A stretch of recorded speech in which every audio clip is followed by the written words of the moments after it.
Pak Sandiaga ini belum memiliki catatan dan komitmen perubahan.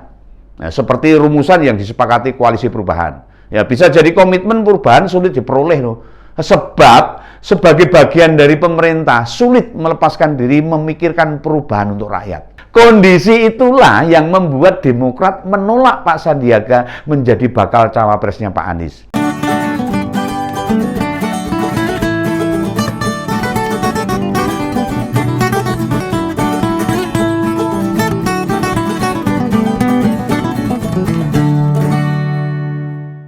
Halo, ketemu lagi dengan Om Begawan dalam Ngompol, tetap ngomongin politik. Salam rahayu, salam sejahtera, tetap sehat semua. Nah, ini kabar nih, kabar politik lagi nih. Selain kabar politik arus besar, ada kabar politik pinggiran yang mau diabaikan kok ya tidak bisa ini. Harus juga dibicarakan ini. Nah, ini tidak dianggap sepele ini, hal-hal seperti ini. Tapi kabar ini kok ya wirawiri. Selalu mengganggu. Ini benar apa tidak ini perlu kita bicarakan nih. Intinya tidak sekali kita mendengar kalau Pak Sandiaga mau pindah ke P3. Wah, ini kabar ini sudah kemana-mana ini. Semua udah dengar ini, termasuk Om Begawan ini. Ini kabar nggak bisa dianggap sepele ini. Dan waktu dikonfirmasi yang bersangkutan, nadanya membantah ini Pak Sandiaga ini. Malu-malu. Tentu yang memberi kabar bukan mengarang sendiri. Ini pasti ada dasarnya ini. Tidak ada asap tentunya, tidak ada apinya ini. Ada apa sebenarnya soal ini? Kayak lagunya Syahrini. Maju mundur cantik. Ragu-ragu ini. Nah, sebenarnya siapa yang dipermainkan dari berita kalau Pak Sandiaga pamitan dari Gerindra ini? Siapa ini yang mempermainkan ini? Yang memberi kabar ini siapa ini?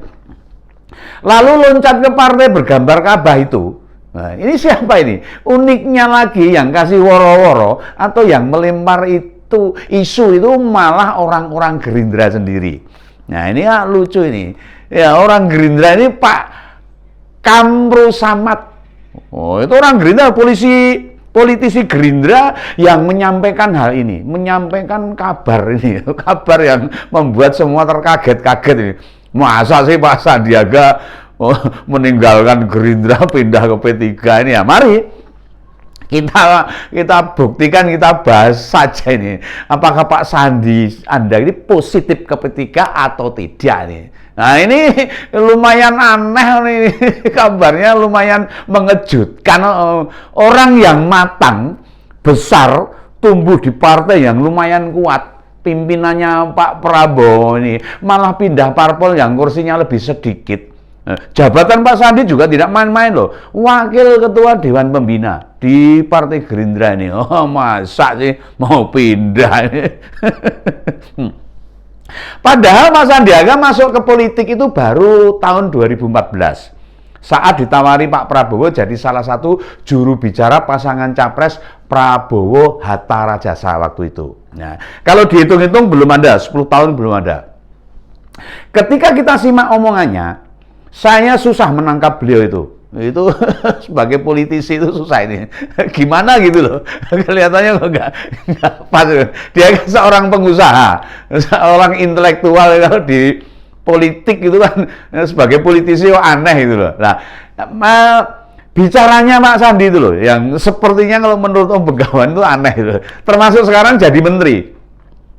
Kalau bicara itu mungkin ya kurang menarik gitu loh, datar-datar saja gitu loh. Ya, maaf Pak Sandiaga ini menurut Om Begawan seperti itu. Bisa jadi beliau ditempatkan pada posisi Menparekraf ya, karena dianggap bisa bekerja. Nah, omongannya itu tidak penting. Yang penting itu punya apa ya?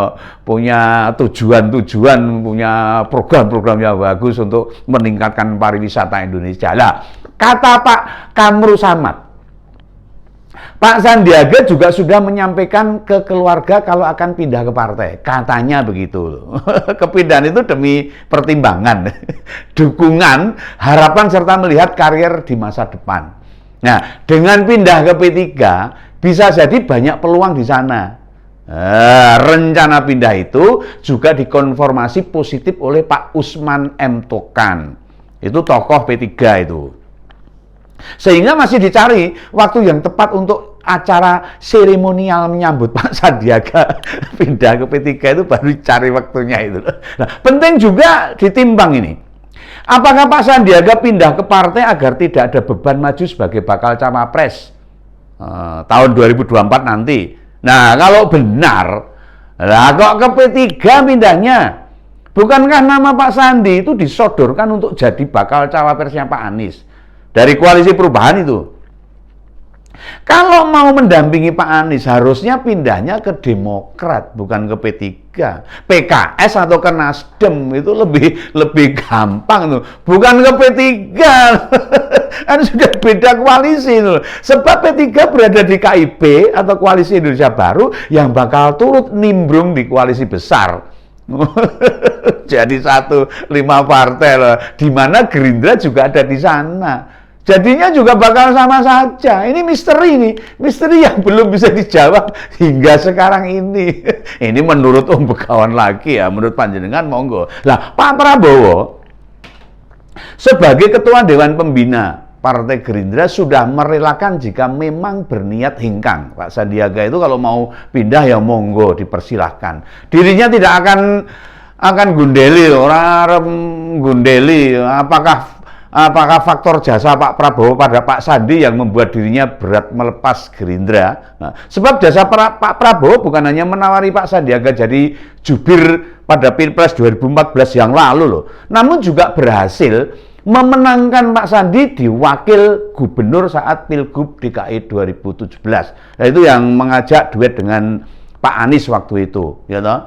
Nah, lalu mengajak duet juga di Pilpres tahun 2019 oleh Pak Prabowo. Jadi Pak Prabowo dengan Pak Sandiaga itu cukup dekat sekali. Lalu juga menyodorkan pada Presiden Jokowi untuk menjadi Menteri Pariwisata dan Ekonomi Kreatif.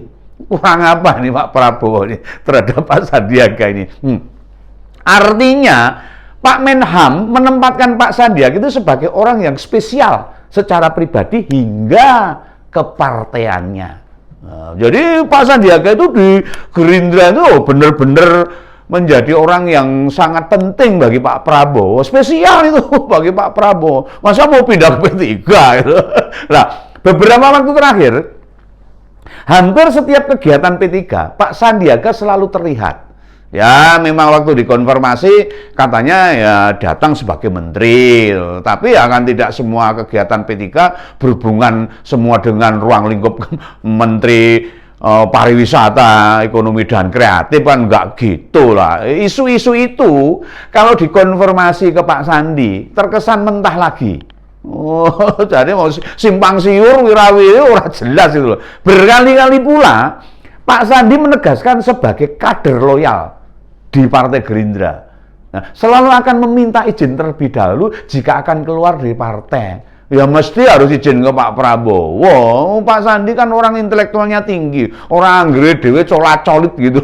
Enggak mungkin kalau menurut Om Begawan itu enggak mungkin Pak Sandiaga itu seperti itu. Nah, bargaining atau posisi tawar Pak Sandiaga tetap tinggi. Oh, tetap tinggi. Oh, orang melihat Pak Sandiaga itu pasti tokoh yang cukup mumpuni dalam segala bidang lah. Dipengaruhi upaya PKS yang menyodor-nyodorkan untuk bergabung dengan Pak Anies di koalisi perubahan. Nah, ketika Pak Ahmad Saiku punya acara di Depok waktu itu, nah kebetulan Pak Sandiaga juga ada di situ tuh. Disampaikan bahwa banyak aspirasi, harapan kalau ada pasangan Anies Sandi di Pilpres 2024. Nah, seperti dalam Pilkada DKI 2017 itu, siapa yang tak goyah dengan tawaran menggiurkan itu? Walaupun secara matematika, koalisi perubahan dan nilai jual Pak Anies di 2014 rendah waktu itu. Nah, para bandar tidak akan membicarakan kondisi senyatanya itu. Nah, PKS yang selalu menyodor-nyodorkan Pak Sandiaga jadi pendamping Pak Anies bikin Demokrat meradang ini. Saat ini bikin anyel gitu. Apalagi Mas Ahaye yang pengen jadi cawapresnya Pak Anies jadi meradang nih.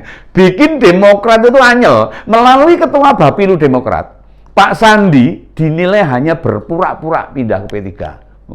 Katanya ini kalau bahasa Jawanya galagasito gitu loh. Soalnya dulu waktu jadi cawapres Pak Prabowo juga ada berita kalau Pak Sandi itu pindah ke PAN katanya itu loh. Jadi bukan kali ini aja itu isu-isu perpindahan Pak Sandiaga ini bukan kali ini aja. Ini semacam menghindari tuduhan kalau pasangan capres-cawapres didorong satu partai saja. Oh ya, sepertinya maksudnya seperti itu. Ini untuk masuk akal ini. Menurut Begawan untuk masuk akal ini. Tapi memang di sisi lain, jika Pak Anies mempertimbangkan Pak Sandiaga, peluang Mas AHY jadi bakal cawapres bakal lebih kecil lagi. Wah, iso Rasido, Rasido Demokrat muntah repot lagi. Makanya Mas AHY perlu melakukan kontra narasi. Iya ini ingat ya Mas AHY harus begitu loh. Nah, Mas Andi Arief menilai ada Pak Sandi memiliki dua catatan negatif katanya Mas Andi Arief itu loh. Pertama, Pak Sandi itu dinilai sebagai simbol borjuis. Borjuis, orang yang banyak duit gitu loh. Jika terjun ke politik tidak akan menghasilkan perubahan apa-apa. Ya mungkin benar juga itu loh. Nah dulu waktu jadi wakil gubernur kan tidak jelas dia ngurusin apa itu loh. Ini menurut Pak Sandi Arief loh. Tapi ya kelihatannya juga gitu orang kabar itu waktu jadi wakil gubernur di DKI itu. Masih mending sekarang itu alat ukurnya jelas loh. Wisatawan terus meningkat. Dan barang-barang industri kreatif banyak dicari orang. Ini tolak ukurnya jelas itu sebagai Menteri Pariwisata. Nah ini terserah Pak Sandiaga ini. Terserah ini. Mau bagaimana geraknya, ya ukurannya dua hal itu. Ini katanya Pak Andi Arief loh, ini saya hanya menyampaikan aja loh.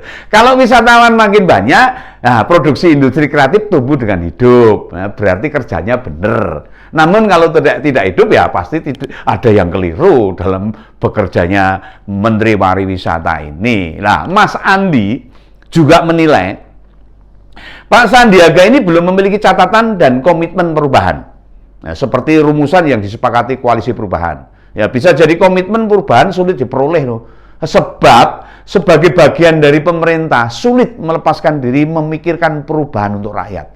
Masa sih begitu? Nah, itu penilaian Mas Andi Arief. Nah, menurut penjenengan ya monggo silahkan penjenengan berpendapat apa sama dengan pendapatnya Mas Andi atau tidak. Nah, kondisi itulah yang membuat Demokrat menolak Pak Sandiaga menjadi bakal cawapresnya Pak Anies. Oh, malah di tahun 2017 Mas Andi menuding itu politik identitas di tahun 2017 saat Pilgub DKI itu. Sumbangsih Pak Sandi lumayan besar pada isu itu. Artinya jika dipaksakan lagi, isu itu bakal hadir dan menjadi arus utama perdebatan masyarakat kita. Politik identitas lagi muncul. Nah, kita sih hanya senyum-senyum aja loh mendengar itu. Dengar omongannya Mas Sandi itu cuma disenyumi aja. Nah, itu kan tukang mikirnya mengapa dulu DKI deras politik identitas. Kalau tidak ada permainan itu, mana bisa Pak Anies sama Pak Sandiaga terpilih jadi gubernur? Jangan ngarep seperti itu. Nah, termasuk tahun 2024, tahun depan. Prediksinya, politik identitas ini akan dimainkan lagi. Kalau ini nanti pertarungan Pilpres tahun 2024 oleh Pak Anies ini. Sebab terbukti efektif mendongkrak elektabilitas mantan gubernur DKI ini. Nah, isu penolakan timnas Israel yang membawa dampak negatif ke PDIP ini jadi perlu dipikirkan ini. Momentum apa yang bisa dimainkan mereka dalam isu politik identitas pasti akan dimainkan lagi. Jadi hati-hati saudara. Jangan sampai ada kesempatan politik identitas kembali marak di dunia perpolitikan di Indonesia. Begitu ya, ini pesan Om Begawan nih. Hati-hati nih memilih pemimpin.